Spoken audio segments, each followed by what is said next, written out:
Back with another video. I just want to let y'all know this video contains some content that might be disturbing to some viewers. Viewer discretion is advised. But it's Testimony Tuesday, and kind of a little nervous because I want this message to be delivered right, And first and foremost, you got to give honor to God.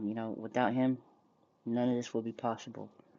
So I'm gonna give you guys a visual of just my burning bush and how and what made me come to terms to things, I mentioned in a video before, I was scared to death, but it's hard for people to believe that when I was killing myself, and I didn't even realize I was killing myself. And so I hope this touches somebody. I hope it helps somebody to realize, it's okay to have problems, but it's not okay to stay wallowing in them. And the hardest thing for me to do was even choose sobriety. But as the days go by, I'm happier and happier that I've done it, But so this is this is this is where it goes. This is the story. Um, Even though everything in my life was falling apart, I still did not understand why I needed to change. I found myself being not welcomed almost everywhere, only in denial about the real problem, myself. So I told myself it's just because I was surrounded by a group of strangers who don't even know me. Then I went to Vegas, only facing the same response, unable to see the physical problem and completely refusing to hear the problem. The few people I did listen to told me, go to God. So He made me feel the problem. When that happened, I began to see the problem, hear the problem, and accept the steps needed to change the problem. So for anyone still suffering from addiction, please understand, with God and your own self-desire for change, only is it possible. You can't do it with anyone else or for anyone else. So we're gonna give you guys a little visual. This is my vision board. I've been working on it for a long time.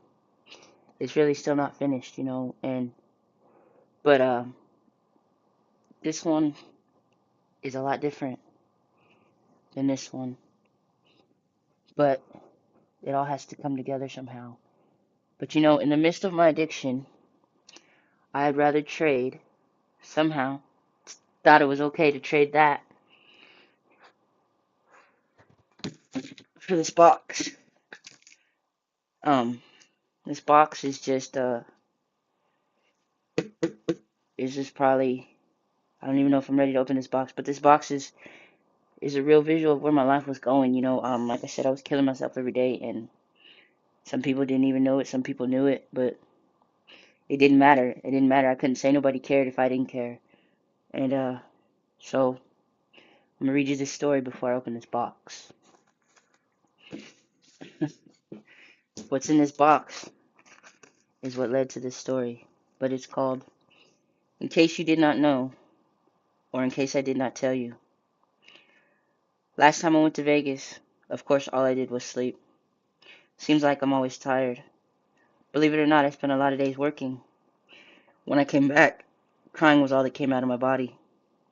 You think happy would be the feeling after a vacation in Vegas, but it was the worst, due to my own actions, of course. Of course, anger is where my head went. I felt like the reactions were extra. Nevertheless, it was I that was wrong. There were children in the car, etc. So to present anything less than an apology is pointless. Forced with another rerun of Jennifer being on some bullshit. I'll give y'all. Have you ever been hit so hard as a child while horse playing with your other siblings, ignoring every gentle warning to stop because the other siblings did not want to play? Then with no time left to reconsider, bam, they hit you, telling you they barely hit you, almost barely lifting a finger. Now feeling more embarrassed and hurt, you let out the most pitiful cry you got, hoping someone comes into the room with their cape and all to save the day. Now doing your best to become the victim of the very thing you provoked. Well, I've been that sibling my whole life, even through adulthood. All my wants and needs catered to, even prioritized at times. Since my choices made to ignore the family values stated to me verbally, he went with a different approach, one that was undeniable. The others heard him, yes. The point is, he was addressing me, because it was my choice to be the squeaky wheel. All eyes on you? Are you sure that's what the heart desires? I barely even touched the surface of what reality could be for you. Yet here you are, causing disruption amongst family. So as a result, my heart felt pain and sorrow, causing me to cry so much, calling people all odd hours of the day and night. Once on the line, there was nothing I was willing. I had no reason, no answers I was willing to give, honestly. Because truth be told, it was just another eye-rolling episode already heard. So before you can ask, what makes this episode any different? The answer is the realization of the show's existence. Taking a legit step back and being completely honest with myself. Hearing others' voices as they restate past questions. Once answered, the only choice is to stop crying before given a reason to be sad. Sad because you have no job or all the things you once had? Well, get a job. Oh, you don't like that job? Then apply yourself in areas you enjoy. Because if they are as good as you say, your pay will come. When you get these things, practice appreciating them. Waste not, want not. So stop crying. You're not alone. Never have you been alone. Think of all the places I brought you from. Who brought who brought light to your darkest days when you saw no hope after losing your mother and father? Who gave you wisdom to understand your sorrow? Who gave you that beautiful smile you decided not to like? Now in a fetal position, I slowly wipe my eyes, answering him. You did. My child, repeating himself, needing me to needing me to match his energy to the best of my ability. I stood up, face to face with an image I refused to look at, seeing myself. Most importantly, I saw myself, and I was content, jumping up and down, beating my chest as if I made some astonishing hit on the football field. I was able to be as loud as I wanted. It was only me and God at home. Then he slowed me down, refocusing my attention. He said it's always been that way. Never have you been alone.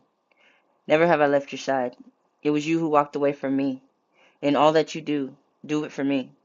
Better known as Colossians 3:17. My dear child, instead of keeping up with the Joneses, just Jones for me. And the prayer out is, Dear God, thank you for listening to me my whole life. Thank you for trusting me with the heart and ears of others to give me such a vision. In your name I pray, amen. So, um, Ephesians 3:17, Just Jones Ministries,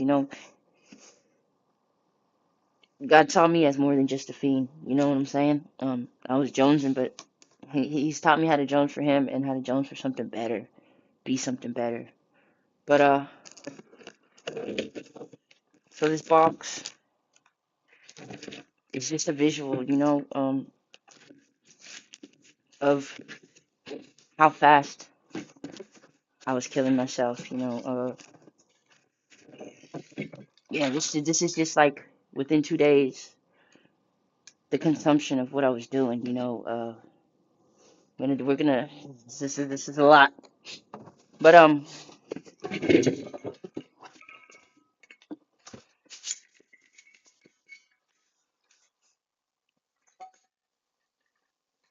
this is this is sometimes daily, just a brief amount. You know what I'm saying? But this shit, this shit'll kill you. This shit was killing me so much, and so I just want y'all to know it's not easy, but it's possible. And thank you for watching. Thank you for the support. And 46 days in, fighting a good fight. So if I could do it, you could do it.